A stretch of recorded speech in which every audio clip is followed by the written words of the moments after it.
ಬಹುಶಃ ಅವರು 3 ಲಕ್ಷಕ್ಕೆ ಗೆಲ್ತೇನೆ ಅಂತ ಹೇಳಿರ್ಬೋದು. ಅವರು ಮನೆ ಒಂದು 3 ಬಾಗಿಲು ಆಗಿದೆ ಅವ್ರದ್ದು ಈಗಾಗಲೇ. ಇನ್ನು ಎಷ್ಟಕ್ಕೆ ಗೆಲ್ತಾರೆ ಅಂತ ಅವರು ಲೆಕ್ಕ ಹಾಕ್ಲಿ. ನಾವು ಮಾತ್ರ ಈ ಚುನಾವಣೆಯನ್ನ ಸುಮಾರು 50ರಿಂದ 70 ಸಾವಿರದ ಅಂತರದಲ್ಲಿ ಈ ಚುನಾವಣೆಯನ್ನು ನಾವು ಗೆಲ್ತೇವೆ. ಕಾಂಗ್ರೆಸ್ ಪಕ್ಷದ ಅಭ್ಯರ್ಥಿ ಪದ್ಮರಾಜರವರು 50ರಿಂದ 70 ಸಾವಿರದ ಅಂತರದಲ್ಲಿ ನಾವು ಈ ಚುನಾವಣೆಯನ್ನು ಗೆಲ್ತೇವೆ. ಚುನಾವಣೆ ಘೋಷಣೆ ಆಗಿದೆ.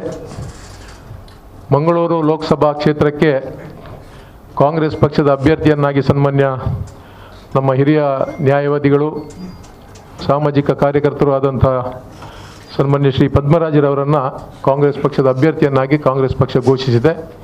ನಾನು ಪಕ್ಷದ ಎಲ್ಲ ಹಿರಿಯ ಮುಖಂಡರುಗಳಿಗೆ ಅಭಿನಂದನೆಗಳು ಸಲ್ಲಿಸಿಕೊಂಡು, ಪದ್ಮರಾಜರವರು ನಮ್ಮ ಜೊತೆ ಇದ್ದಾರೆ.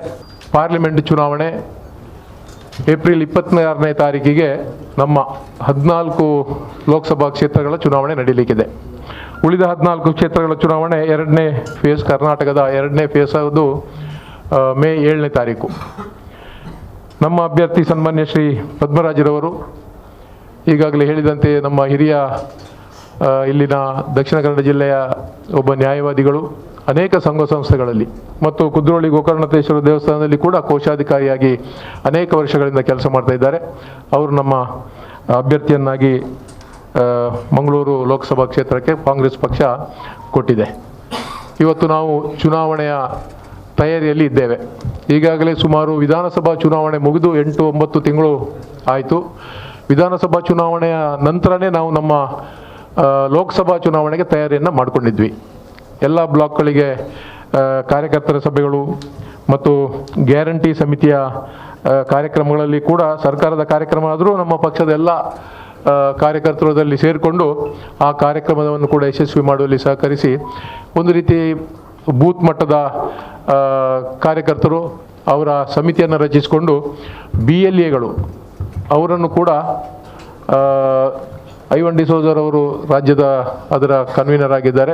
ಅವರು ಕೂಡ ಎಲ್ಲ ವಿಧಾನಸಭಾ ಕ್ಷೇತ್ರಗಳಿಗೆ ಪ್ರವಾಸ ಮಾಡಿ ಅವರಿಗೆ ಟ್ರೈನಿಂಗ್ ಕೊಡುವಂಥದ್ದು ಮತ್ತು ಅವರಿಗೆ ಅದರ ವಿಚಾರವನ್ನು ತಿಳಿಸುವಂಥ ಕೆಲಸವನ್ನು ಕೂಡ ಮಾಡಿಕೊಂಡು ಬಂದಿದ್ದೇವೆ. ಇವತ್ತು ಚುನಾವಣೆ ಘೋಷಣೆ ಆದ ನಂತರ ಇವತ್ತು ನಮ್ಮ ಕಾರ್ಯಾಲಯ, ಚುನಾವಣಾ ಕಾರ್ಯಾಲಯ ಲಾಲ್ಬಾಗ್ನಲ್ಲಿ ಉದ್ಘಾಟನೆ ಆಗಿದೆ. ನಮ್ಮ ಪಕ್ಷದ ಹಿರಿಯ ಮುಖಂಡರು, ಮಾಜಿ ಕೇಂದ್ರದ ವಿತ್ತ ಸಚಿವರು ಆಗಿದ್ದಂಥ, KPCC ಅಧ್ಯಕ್ಷರು ಆಗಿದ್ದಂಥ ಹಿರಿಯರಾದ ಸನ್ಮಾನ್ಯ ಶ್ರೀ ಬಿ ಜನಾರ್ದನ ಪೂಜಾರಿ ಅವರು ದೀಪ ಬೆಳಗಿಸುವ ಮುಖಾಂತರ ಹಾಗೂ ನಮ್ಮೆಲ್ಲ ಮುಖಂಡರುಗಳು ಸೇರಿಕೊಂಡು ಚುನಾವಣಾ ಕಚೇರಿಯನ್ನು ಉದ್ಘಾಟನೆ ಮಾಡಿದ್ದೇವೆ. ಅಲ್ಲಿಂದ ಶ್ರೀ ಕ್ಷೇತ್ರ ಕುದ್ರೋಳಿ ದೇವಸ್ಥಾನಕ್ಕೆ ಅಲ್ಲಿಂದ ನಮ್ಮ ಚುನಾವಣಾ ಪ್ರಚಾರದ ಕಾರ್ಯವನ್ನು, ಪ್ರಚಾರದ ಕಾರ್ಯಕ್ರಮವನ್ನು ಅಲ್ಲಿಂದಲೇ ಉದ್ಘಾಟನೆ ಮಾಡಿ ದೇವರ ದರ್ಶನದೊಂದಿಗೆ ನಾವು ಪ್ರಾರಂಭವನ್ನು ಮಾಡಿದ್ದೇವೆ. ಇನ್ನು ನಾವು ಹೋಗುವಂಥದ್ದು ಪ್ರತಿ ಬ್ಲಾಕ್ಗಳಿಗೆ ಕಾರ್ಯಕ್ರಮವನ್ನು ಹಾಕ್ಕೊಂಡಿದ್ದೇವೆ. ಎಲ್ಲ ಕಾರ್ಯಕರ್ತರ ಸಭೆ ನಾವು ಒಂದು 3ನೇ ತಾರೀಕಿಗೆ ನಾವು ನಾಮಿನೇಷನ್ ಹಾಕುವಂಥದ್ದು. ಏಪ್ರಿಲ್ 3ನೇ ತಾರೀಕಿಗೆ ನಮ್ಮ ಅಭ್ಯರ್ಥಿ ನಾಮಪತ್ರವನ್ನು ಸಲ್ಲಿಸಲಿಕ್ಕಿದ್ದಾರೆ.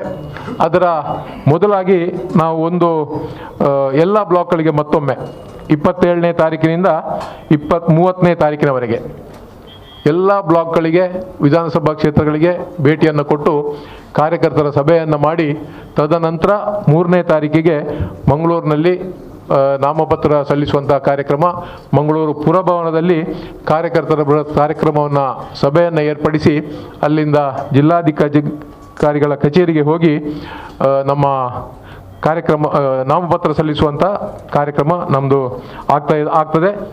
ತದನಂತರ ನಮ್ಮ ಅಭ್ಯರ್ಥಿಗಳು ಎಲ್ಲ ಕಡೆ ಈಗ ಬೆಳಗ್ಗಿನಿಂದ ರಾತ್ರಿ 2 ಗಂಟೆ 3 ಗಂಟೆವರೆಗೂ ಅವರವರ ಭೇಟಿ ಕಾರ್ಯಕ್ರಮಗಳು, ಬೇರೆ ಬೇರೆ ಕಾರ್ಯಕ್ರಮಗಳನ್ನು ಹಮ್ಮಿಕೊಂಡಿದ್ದಾರೆ. ನಾವಿವತ್ತು ನಾಮಪತ್ರ ಹಿಂಪಡೆದ ನಂತರ 11ನೇ ತಾರೀಕಿಗೆ ಒಂದೊಂದು ದಿವಸ ಪ್ರತಿ ವಿಧಾನಸಭಾ ಕ್ಷೇತ್ರಗಳಿಗೆ ಅಭ್ಯರ್ಥಿಗಳು ಒಂದೊಂದು ದಿವಸ ಸಮಯವನ್ನು ಕೊಟ್ಟಿದ್ದಾರೆ.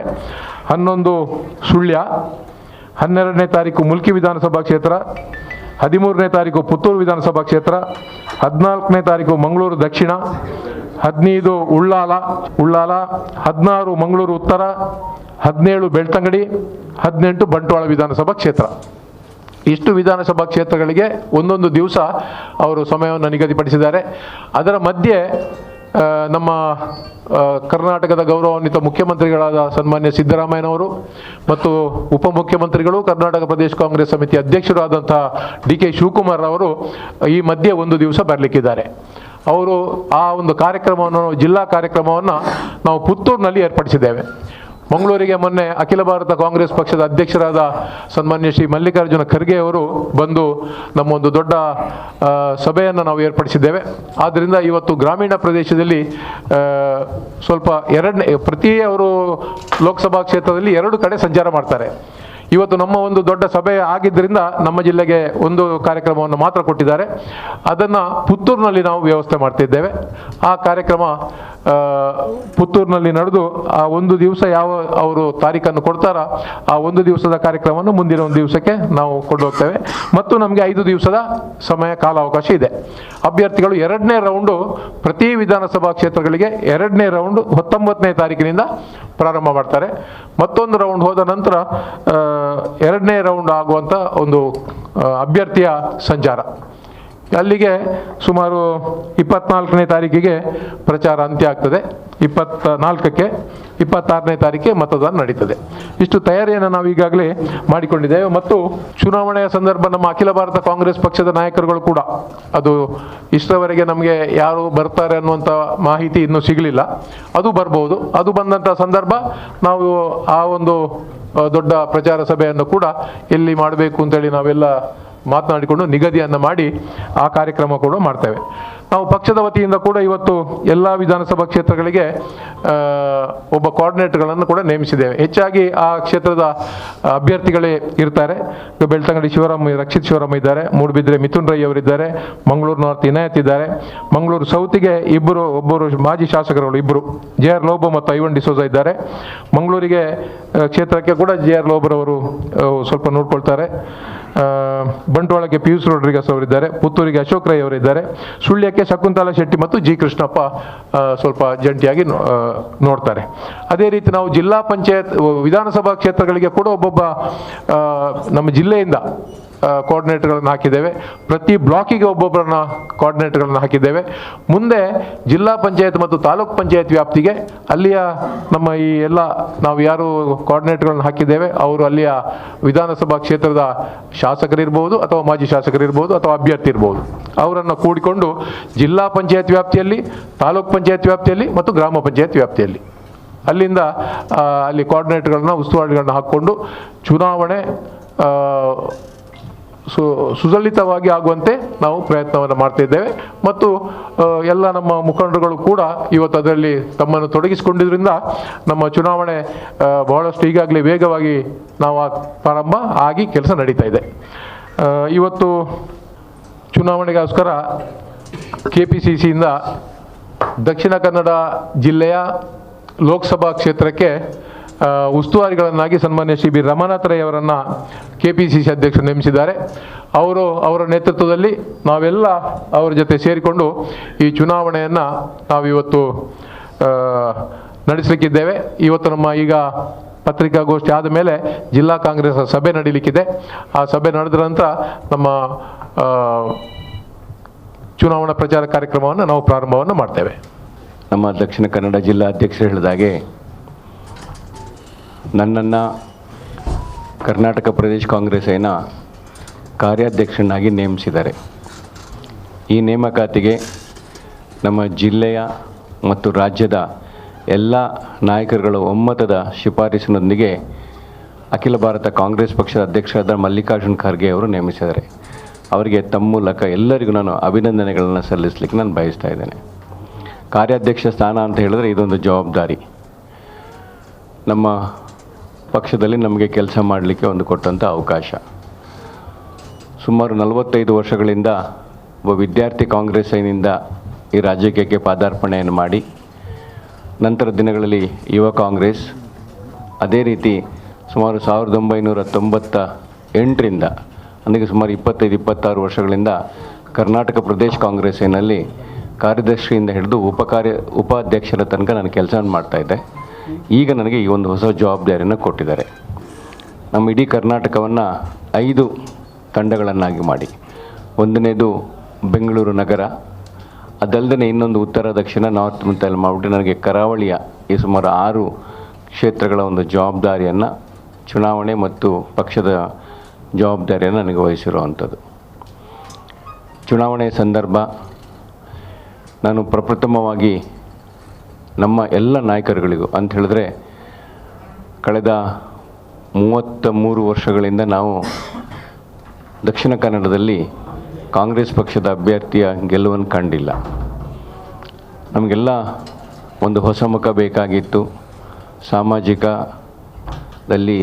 ತನ್ನನ್ನು ತಾನು ತೊಡಗಿಸಿಕೊಂಡು ರಾಜಕೀಯದ ಸಂಪೂರ್ಣ ಚಿಂತನೆಗಳಿದ್ದರೂ ಸಾಮಾಜಿಕವಾಗಿ ಧಾರ್ಮಿಕವಾಗಿ ಹಲವಾರು ಕ್ಷೇತ್ರಗಳಲ್ಲಿ ಕೆಲಸವನ್ನು ಮಾಡ್ತಾ ಇದ್ದಂತಹ ಪದ್ಮರಾಜರವರನ್ನು ಎಲ್ಲ ನಾಯಕರುಗಳು ಜಿಲ್ಲೆಯ ರಮಾನಾಥ್ ರೈ ಅವರ ಮಿತ್ರಳತ್ವ ಹಾಗೂ ಜಿಲ್ಲಾ ಕಾಂಗ್ರೆಸ್ಸಿನ ಅಭಯ್ ಚಂದ್ರ ಜೈನ್ ಅವರು ಎಲ್ಲರೂ ಸೇರಿ ಒಮ್ಮತದ ಅಭ್ಯರ್ಥಿಯನ್ನಾಗಿ ಯಾವುದೇ ರೀತಿಯ ಅಡೆತಡೆಗಳಿಲ್ಲದೆ ಒಬ್ಬ ಅಭ್ಯರ್ಥಿನ ನಾವು ಕೊಡಬೇಕು ಅಂತ ಹೇಳಿ ಎಲ್ಲ ನಮ್ಮ ನಾಯಕರುಗಳು ರಾಜ್ಯ ಮಟ್ಟದಲ್ಲಿ ಮತ್ತು ರಾಷ್ಟ್ರ ಮಟ್ಟದಲ್ಲಿ ಮನವಿಯನ್ನು ಮಾಡಿಕೊಂಡಿದ್ವಿ. ಆ ಮನವಿಯನ್ನು ಸ್ಪಂದಿಸಿ ಇವತ್ತು ನಮ್ಮ ರಾಷ್ಟ್ರ ಮಟ್ಟದ ನಾಯಕರುಗಳು ಮತ್ತು ರಾಜ್ಯದವರು ನಮಗೆ ಪದ್ಮರಾಜ ಅಭ್ಯರ್ಥಿಯನ್ನು ಕೊಟ್ಟಿದ್ದಾರೆ. ಹಾಗಾಗಿ ಎಲ್ಲ ನಮ್ಮ ವರಿಷ್ಠರಿಗೂ ನಾನು ಅಭಿನಂದನೆಗಳನ್ನು ಸಲ್ಲಿಸಲಿಕ್ಕೆ ಬಯಸ್ತಾ ಇದ್ದೀನಿ. ಇದರ ಜವಾಬ್ದಾರಿಯನ್ನು ನಮ್ಮ ರಾಜ್ಯದ ಹಿರಿಯ ನಾಯಕರು, ಈ ಜಿಲ್ಲೆಯ ಅತ್ಯಂತ ಪ್ರಾಮಾಣಿಕ ರಾಜಕಾರಣಿ ಎಂದು ಹೆಸರನ್ನು ಪಡೆದಿರುವಂತಹ ರಮಾನಾಥ್ ರೈ ಅವರಿಗೆ ಇದರ ಜವಾಬ್ದಾರಿಯನ್ನು ವಹಿಸಿದ್ದಾರೆ. ಅದರೊಂದಿಗೆ ನಮ್ಮ ಎಲ್ಲ ಅಚ್ಚುಮೆಚ್ಚಿನ ಅಭಯ್ ಅವರು ನನ್ನ ಸಂಪೂರ್ಣ ನಮಗೆ ಯಾವಾಗಲೂ ನನ್ನ ಹಿತೈಷಿಯಾಗಿ ನಮಗೆ ಕೆಲಸವನ್ನು ಮಾಡ್ತಾಯಿದ್ದಂಥ ಅಭಯ್ ಅಣ್ಣನವರು ಮತ್ತು ಜಿಲ್ಲೆಯ ಎಲ್ಲ ನಾಯಕರುಗಳನ್ನು ಒಳಗೂಡಿಕೊಂಡು ಈ ಸಲ ಈ ಕಾಂಗ್ರೆಸ್ ಪಕ್ಷದ ಅಭ್ಯರ್ಥಿ ಅಂತ ಹೇಳಿದ್ರೆ ಪದ್ಮರಾಜು ಒಂದು ಅಭ್ಯರ್ಥಿ ಆಗಿರ್ಬೋದು, ಆದರೆ ನಾವೆಲ್ಲರೂ ಕಾಂಗ್ರೆಸ್ ಪಕ್ಷದ ಎಲ್ಲ ಕಾರ್ಯಕರ್ತರು ಅಭ್ಯರ್ಥಿ ಅನ್ನೋ ರೀತಿಯಲ್ಲಿ ದುಡಿದು ಇವತ್ತೇನು 33 ವರ್ಷಗಳಿಂದ ಇದ್ದಂಥ ಒಂದು ಕಳಂಕವನ್ನು ತೊಳೆದು ಮತ್ತೊಮ್ಮೆ ಕಾಂಗ್ರೆಸ್ ಪಕ್ಷವನ್ನು ಈ ನೆಲೆಯಲ್ಲಿ ಗಟ್ಟಿಗೊಳಿಸಬೇಕು ಅಂತ ಹೇಳಿ ನಾವೆಲ್ಲರೂ ಗೆಲ್ಲಿಸುವೆ ಅಂತ ಒಂದು ಪಣವನ್ನು ತೊಟ್ಟಿದ್ದೀವಿ. ಇದಕ್ಕೆ ಮುಂಚೂಣಿಯನ್ನು ಇಂದು ಈ ರಾಷ್ಟ್ರ ಕಂಡಂಥ ಅತ್ಯಂತ ಒಬ್ಬ ನಿಷ್ಠಾವಂತ ಅಂತ ಹೇಳಿದ್ರೆ ಕಳಂಕರಹಿತ ರಾಜಕಾರಣಿಯಾದಂಥ ಜನಾರ್ದನ್ ಪೂಜಾರಿ ಅವರು, ಬಹುಶಃ ನಮ್ಮೆಲ್ಲರಿಗೂ ನಮಗೆ ಇಲ್ಲಿದ್ದಂಥವ್ರಿಗೆಲ್ಲರಿಗೂ ಆಶೀರ್ವಾದ ಮಾಡಿದಂಥ ಜನಾರ್ದನ್ ಪೂಜಾರಿ ಅವರು ಈ ಒಂದು ಪ್ರಚಾರ ಸಮಿತಿಯ ಕಾಂಗ್ರೆಸ್ ಅವರ ಕಾರ್ಯಾಲಯನ ಉದ್ಘಾಟನೆಯನ್ನು ಮಾಡಿ ಅವರಿಗೆ ಪ್ರಪ್ರಥಮವಾಗಿ ಆಶೀರ್ವಾದವನ್ನು ಮಾಡಿದ್ದಾರೆ. ಹಾಗಾಗಿ ಅವರ ಆಶೀರ್ವಾದದ ಬಲದೊಂದಿಗೆ ಸಂಪೂರ್ಣ ನಮ್ಮ ಎಲ್ಲ ಈ ಕಾರ್ಯಕರ್ತರ ಮತ್ತು ನಾಯಕರುಗಳ ಒಂದು ಬೆಂಬಲದೊಂದಿಗೆ ಕಾಂಗ್ರೆಸ್ ಪಕ್ಷವನ್ನು ಗೆಲ್ಲಿಸ್ತೇವೆ ಅಂಥೇಳಿ ನಿನ್ನೆ ನಾನು ಅಖಿಲ ಭಾರತ ಕಾಂಗ್ರೆಸ್ ಪಕ್ಷದ ಅಧ್ಯಕ್ಷರೊಂದಿಗೆ ಮಾತಾಡಬೇಕಾದ್ರೆ ಅವರು ಭಾಳ ಸ್ಪಷ್ಟವಾಗಿ ನನಗೆ ಒಂದು ಮಾತನ್ನು ಹೇಳ್ತಾಯಿದ್ರು. ನೀವು ನನಗೆ ಈ ಸಲ ಗೊತ್ತಿಲ್ಲ, ರಮಾನಾಥ್ ರೈ ಅವರು ಇರ್ಬೋದು, ನಿಮ್ಮ ಜಿಲ್ಲಾಧ್ಯಕ್ಷರು ಇರ್ಬೋದು, ಅಭಯ್ ಚಂದ್ರ ಜೈನ್ರು ಇರ್ಬೋದು, ನೀವೆಲ್ಲರೂ ಕೂಡಿಸ್ಕೊಂಡು ಎಲ್ಲ ಕಳೆದ ಸಲ ಯಾರೆಲ್ಲ ನಮ್ಮ ವಿಧಾನಸಭಾ ಕ್ಷೇತ್ರದ ಚುನಾವಣೆಯಲ್ಲಿ ಅಭ್ಯರ್ಥಿಗಳಾಗಿದ್ದರೆ ಅವ್ರನ್ನೆಲ್ಲರನ್ನೂ ಒಂದು ಸಭೆಯನ್ನು ಕರೆಸಿ ಆದಷ್ಟು ಬೇಗ ಅಂತ ಹೇಳಿದ್ರೆ ಇವತ್ತಿಂದ ನೀವು ಕೆಲಸವನ್ನು ಮಾಡಬೇಕು ಅನ್ನೋ ಆದೇಶವನ್ನು ಅವರು ನಮಗೆ ಇಟ್ಟಿದ್ದಾರೆ. ಹಾಗಾಗಿ ನಮ್ಮ ಕಾರ್ಯಕ್ರಮವನ್ನು ಮುಂದಿನ ದಿನಗಳಲ್ಲಿ ರಮಾನಾಥ್ ರೈ ಅವರು ಈ ಜಿಲ್ಲೆಯಲ್ಲಿ ಯಾವ ರೀತಿಯ ಕಾರ್ಯಕ್ರಮಗಳನ್ನು ಹಾಕ್ಕೊಳ್ತಾರೆ ಅನ್ನೋದ್ರ ಮುಂದಿಗೆ ಜಿಲ್ಲಾ ಕಾಂಗ್ರೆಸ್ಸಿನೊಂದಿಗೆ, ಯಾಕೆಂತ ಹೇಳಿದ್ರೆ ನಾವು ಯಾವುದೇ ರೀತಿಯ ಒತ್ತಡವನ್ನು ನಮ್ಮ ಅಭ್ಯರ್ಥಿ ಮೇಲೆ ನಾವು ಹಾಕಲಿಕ್ಕಾಗೋದಿಲ್ಲ. ಅಭ್ಯರ್ಥಿ ನಮಗೆ ಕಾಂಗ್ರೆಸ್ ಪಕ್ಷದ ಅಭ್ಯರ್ಥಿ ಅಷ್ಟೇ, ಅದು ನಾವೆಲ್ಲರೂ ಅಭ್ಯರ್ಥಿ ಅನ್ನೋ ಸ್ಥಿತಿಯಲ್ಲಿ ನಾವಿನ್ನೂ ಕೆಲಸ ಮಾಡಬೇಕಾಗಿದೆ. ಅದೇ ರೀತಿ 3ನೇ ತಾರೀಕಿಗೆ ಇಲ್ಲಿ ಅವರು ನಾಮಪತ್ರವನ್ನು ಮಾಡ್ತಾಯಿದ್ದಾರೆ. ಮತ್ತು 2ನೇ ತಾರೀಕಿಗೆ ಜಯಪ್ರಕಾಶ್ ಹೆಗ್ಡೆ ಅವರು ನಮ್ಮ ಕಾಂಗ್ರೆಸ್ ಪಕ್ಷದ ಅಭ್ಯರ್ಥಿಯವರು 2ನೇ ತಾರೀಕಿನಂದು ಉಡುಪಿಯಲ್ಲಿ ಸಹ ನಾಮಪತ್ರವನ್ನು ಮಾಡಲಿಕ್ಕಿದ್ದಾರೆ. ಹಾಗಾಗಿ ಈ ಅವಳಿ ಅಂತೇಳಿದ್ರೆ ಅವಿಭಾಜಿತ ದಕ್ಷಿಣ ಕನ್ನಡ ಜಿಲ್ಲೆಯಲ್ಲಿ ಮತ್ತೊಮ್ಮೆ ಕಾಂಗ್ರೆಸ್ ಪಕ್ಷವನ್ನು ಗೆಲ್ಲಿಸಬೇಕು ಅಂಥೇಳಿ, ಯಾಕೆಂತ ಹೇಳಿದ್ರೆ ನಾನು ಉಡುಪಿಯ ಜಿಲ್ಲೆಯಲ್ಲಿ ನಿನ್ನೆ ಒಂದು ಬೆಂಗಳೂರಿನಲ್ಲಿ ಉಡುಪಿ ಜಿಲ್ಲೆ ಮತ್ತು ದಕ್ಷಿಣ ಕನ್ನಡ ಜಿಲ್ಲೆಗೆ ಸಂಬಂಧಪಟ್ಟಂತೆ ಬೆಂಗಳೂರಿನಲ್ಲಿ ಒಂದು ಸಭೆಯನ್ನು ಕರೆದಿದ್ವಿ. ಆ ಸಭೆಯಲ್ಲಿ ಭಾಳಷ್ಟು ಜನ ದಕ್ಷಿಣ ಕನ್ನಡ ಜಿಲ್ಲೆಯವರು ಬಂದಿದ್ದರು, ಎಲ್ಲ ನಮ್ಮ ಹಿರಿಯರು. ಅವರೆಲ್ಲರೂ ಕಾಂಗ್ರೆಸ್ ಪಕ್ಷಕ್ಕೆ ಒಂದು ಬೆಂಬಲವನ್ನು ಕೊಡ್ತೀನಿ ಅನ್ನೋ ಮಾತನ್ನು ಹೇಳ್ತಿದ್ದಾರೆ. ಕೊನೆಯದಾಗಿ ಯಾಕೆಂತ ಹೇಳಿದ್ರೆ ಕಾರ್ಯಾಧ್ಯಕ್ಷರು ಅಂತ ಹೇಳಿದ್ರೆ ಕರ್ನಾಟಕ ರಾಜ್ಯದ ಒಂದು ಅತ್ಯುತ್ತಮವಾದ ಸ್ಥಾನವನ್ನು ನನಗೆ ದೊರಕಿಸಿಕೊಡುವಲ್ಲಿ ಸಹಕಾರವನ್ನು ಮಾಡಿದಂಥವ್ರು. ಇದರಲ್ಲಿ ನಾನು ನೆನಪು ಮಾಡಿಕೊಳ್ಬೇಕಾಗಿದ್ದು ನನ್ನ ನಾಯಕರಾದಂಥ ಆಸ್ಕರ್ ಫೆರ್ನಾಂಡಿಸ್ರವರನ್ನು. ಅದೇ ರೀತಿ ನನಗೆ ಸಂಪೂರ್ಣವಾಗಿ ರಾಜಕೀಯ ಜೀವನದಲ್ಲಿ ಸಹಕಾರವನ್ನು ಕಟ್ಟಿದಂಥ ವೀರಪ್ಪ ಮೊಯ್ಲಿಯವರು ಇರ್ಬೋದು, ಜನಾರ್ದನ್ ಪೂಜಾರಿ ಸಾಹೇಬರು ಇರ್ಬೋದು, ಇವರೆಲ್ಲರ ಒಂದು ಆಶೀರ್ವಾದದೊಂದಿಗೆ ಮಲ್ಲಿಕಾರ್ಜುನ್ ಖರ್ಗೆ ಅವರ ಒಂದು ಸಂಪೂರ್ಣ ಆಶೀರ್ವಾದದೊಂದಿಗೆ ಈ ಸ್ಥಾನವನ್ನು ಕೊಟ್ಟಿದ್ದಾರೆ. ಈ ಸ್ಥಾನವನ್ನು ಕೊಟ್ಟಿರೋದು ಅಂತ ಹೇಳಿದ್ರೆ ಒಂದು ಕಾಂಗ್ರೆಸ್ ಪಕ್ಷದಲ್ಲಿ ಕಳೆದ 45 ವರ್ಷಗಳಿಂದ ಒಬ್ಬ ನಿಷ್ಠಾವಂತ ಕಾರ್ಯಕರ್ತನಾಗಿ, ಯಾಕೆಂತ ಹೇಳಿದ್ರೆ ನಾನು ಯಾವುದೇ ರೀತಿಯ ಅಧಿಕಾರದ ರಾಜಕಾರಣದಲ್ಲಿ ಹಿಂದೆ ಹೋದಂಥವನಲ್ಲ.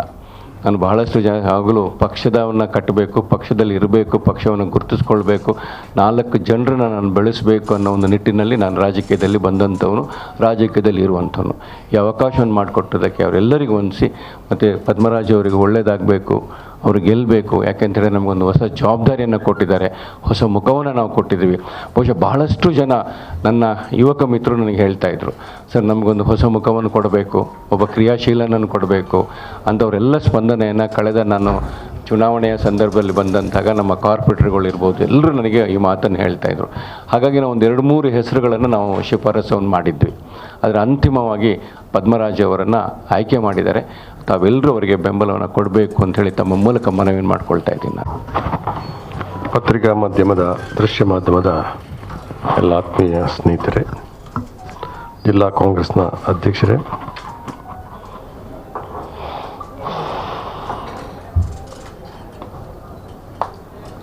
ನಮ್ಮ ಪ್ರೀತಿಯ ಅಭ್ಯರ್ಥಿ ಸಾಮಾಜಿಕ ಬದುಕಿನಲ್ಲಿ ಒಬ್ಬ ಒಳ್ಳೆಯ ಸಮಾಜ ಸೇವೆಯನ್ನು ಮಾಡಿಕೊಂಡು ಬಂದಿರತಕ್ಕಂಥ, ಇವತ್ತು ನಮಗೆ ಒಂದು ಹೊಸ ಮುಖದ ಅಗತ್ಯ ಇತ್ತು. ದೇವಸ್ಥಾನದ ಗೋಕರ್ಣ ಸಿದ್ದೇಶ್ವರ ಕೋಶಾಧಿಕಾರಿಯಾಗಿ ಗುರು ಬೆಳದಿಂಗಳು ಅನ್ನುವಂಥ ಒಂದು ಟ್ರಸ್ಟನ್ನು ಪ್ರಾರಂಭ ಮಾಡಿ ಅನೇಕ ಜನರಿಗೆ ಸಹಾಯ ಮಾಡಿದಂತಹ ಪದ್ಮರಾಜ್ ಅವರನ್ನು ನಮ್ಮ ಅಭ್ಯರ್ಥಿಯಾಗಿ ಮಾಡಿದ್ದಾರೆ. ನಿಷ್ಠಾವಂತ ಕಾಂಗ್ರೆಸ್ನ ಕಾರ್ಯಕರ್ತನಾಗಿ ಪಕ್ಷ ಯಾವುದೇ ಜವಾಬ್ದಾರಿಯನ್ನು ಕೊಟ್ಟರೂ ಕೂಡ ಅದನ್ನು ಒಂದು ಪ್ರಾಮಾಣಿಕವಾಗಿ ದಕ್ಷತೆಯಿಂದ ನಿಭಾಯಿಸಿದೆ ಅಂತಕ್ಕಂಥ ಒಂದು ವಿಚಾರವನ್ನು ಈ ಸಂದರ್ಭ ಹೇಳ್ತಾ, ನಮಗೆ ಜವಾಬ್ದಾರಿ ಹಚ್ಚಿರ್ತಕ್ಕಂಥದ್ದು ಈ ಲೋಕಸಭಾ ಕ್ಷೇತ್ರದಲ್ಲಿ ನಮ್ಮ ಪಕ್ಷ ಅಭ್ಯರ್ಥಿ ಗೆಲ್ಲಿಸ್ತಕ್ಕಂಥ ಜವಾಬ್ದಾರಿ ನಮ್ಗೆ ಕೊಟ್ಟಿದ್ದಾರೆ.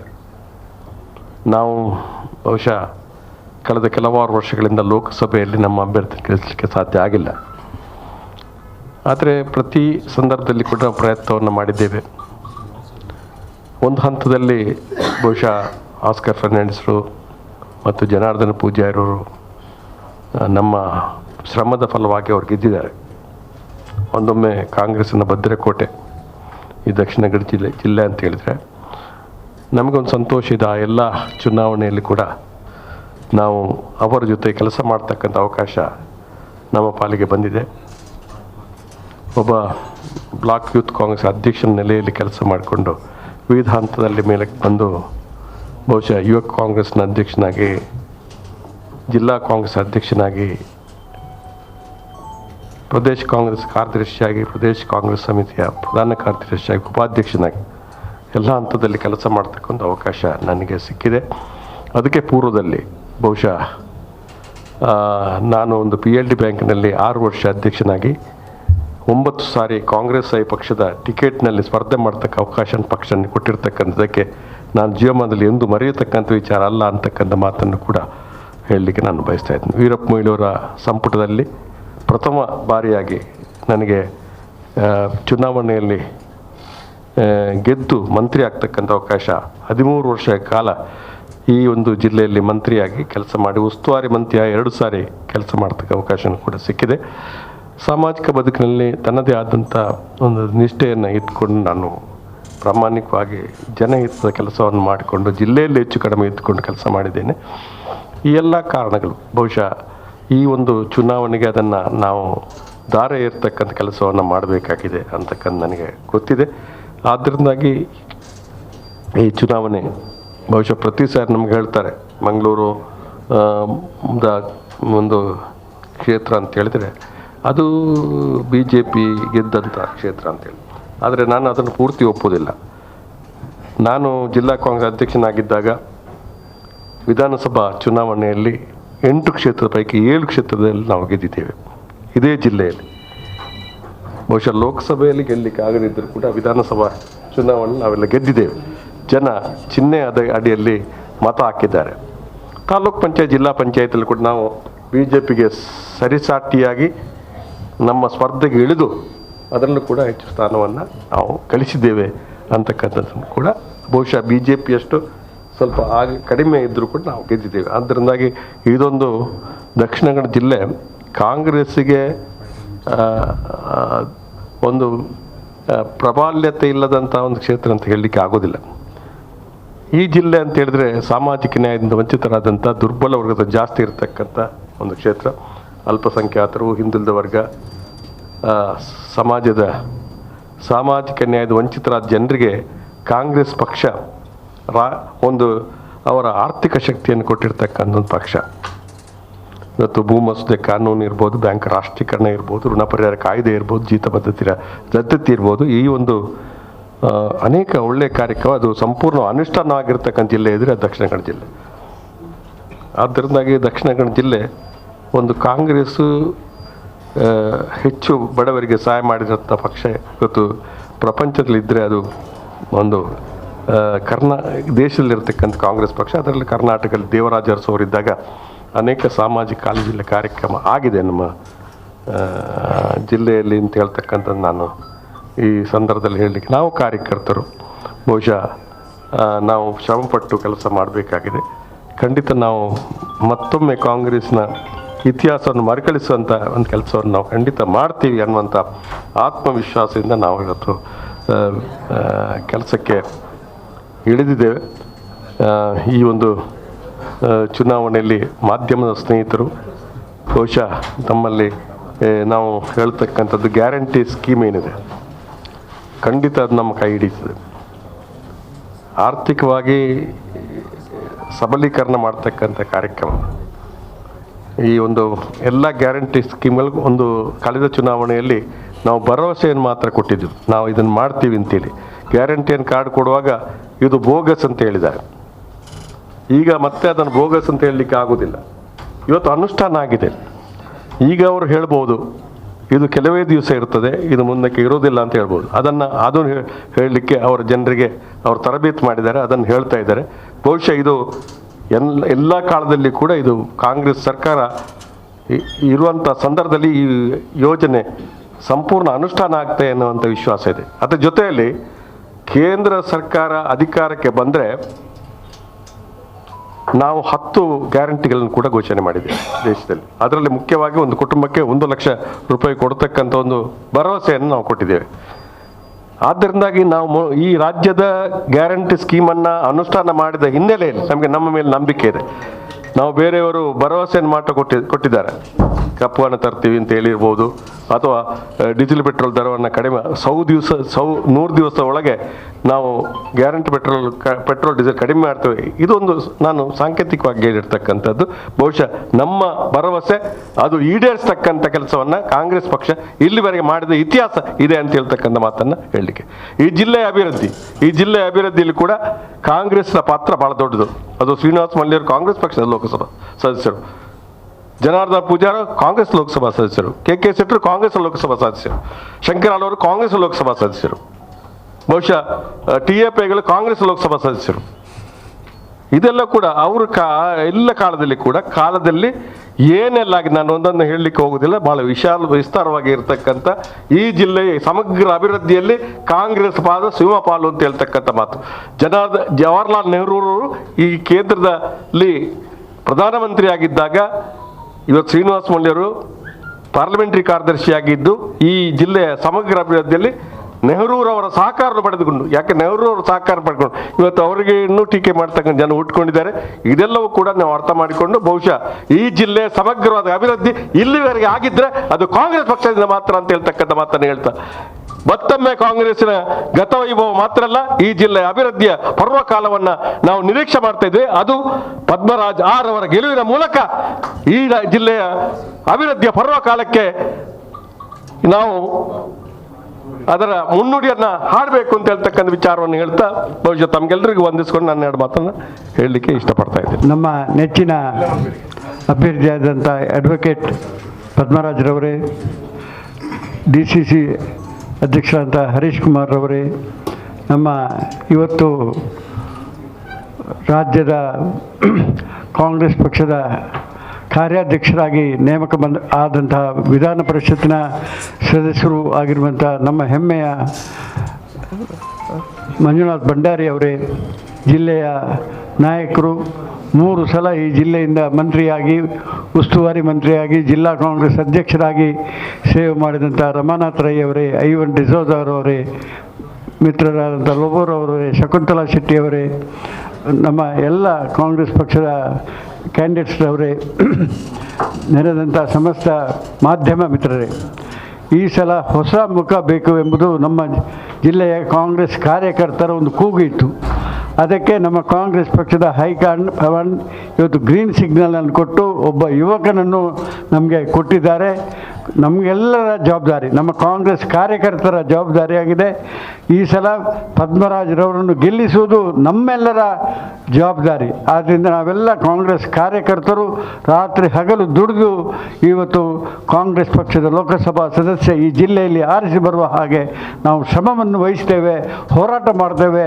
ಅವನು ಗೆಲ್ಲಿಸಿ ತರುವಂಥ ಎಲ್ಲ ಪ್ರಯತ್ನವನ್ನು ನಾವು ಮಾಡ್ತೇವೆ. ಅದಕ್ಕೆ ಮಾಧ್ಯಮ ಮಿತ್ರರ ಸಹಕಾರವನ್ನು ಯಾಕೆಂದರೆ ಸತ್ಯವನ್ನು ಮಾಧ್ಯಮ ಮಿತ್ರರು ಜನರಿಗೆ ತಿಳಿಸುವಂಥ ಕೆಲಸ ಮಾಡಬೇಕೆಂಬ ಕಳಕಳಿಯ ವಿನಂತಿಯನ್ನು ಮಾಡಿ. ಯಾಕೆಂದರೆ ಇವತ್ತು ಬೇರೆ ಬೇರೆ ರೀತಿಯಲ್ಲಿ ಪ್ರಚಾರ ಮಾಡ್ತಾರೆ. ಆದರೆ ಇವತ್ತು ಪದ್ಮರಾಜರಿಗೆ ಸಾಟಿಯಾದಂಥ ಕ್ಯಾಂಡಿಡೇಟ್ ಈ ಜಿಲ್ಲೆಯಲ್ಲಿ ಯಾರು ಇಲ್ಲ ಎಂಬುದನ್ನು ಅಭಿಮಾನಪೂರ್ವಕವಾಗಿ ನಾನು ಹೇಳಲಿಕ್ಕೆ ಇಚ್ಛಿಸ್ತೇನೆ. ಅದರ ಸಹಕಾರ ಕೂಡ ಭಾಳ ಅವಶ್ಯ ಎಂಬುದನ್ನು ವ್ಯಕ್ತಪಡಿಸಿ ನಾವೆಲ್ಲ ಕಾರ್ಯಕರ್ತರು ಒಗ್ಗಟ್ಟಾಗಿ ಹೋರಾಟ ಮಾಡಿ ಗೆಲ್ಲಿಸುವಂಥ ಕೆಲಸ ಮಾಡ್ತೇವೆ.